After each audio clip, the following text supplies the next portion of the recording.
This is a Flometriq inline self-cleaning strainer.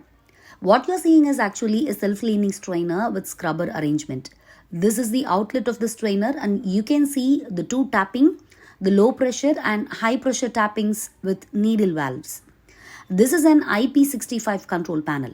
The control panel has RYB for 3-phase, power on, DP high, valve fault, motor start, motor fault, motor on, DP fault, common fault and drain valve failure indicators.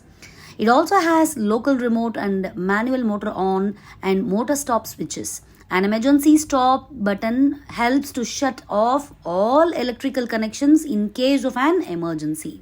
An electrically actuated flush valve helps to flush out debris during the cleaning cycle triggered by the control panel, during debris overload triggered by the DP transmitter. The tapping for the DP transmitter are impulse piped through two needle valves as seen. In this case, you will observe rubber lining since it is used for seawater application. Let us now peep into the inlet of the strainer itself.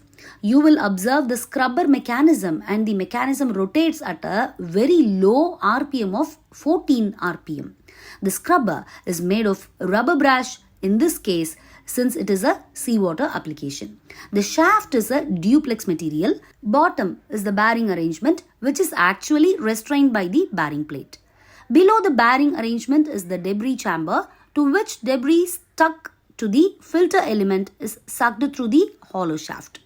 The debris collected is flushed out through the flush valve either during debris overload triggered by the DP transmitter and controller or by the periodic timer within the controller.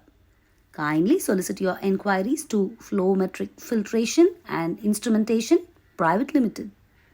Thank you.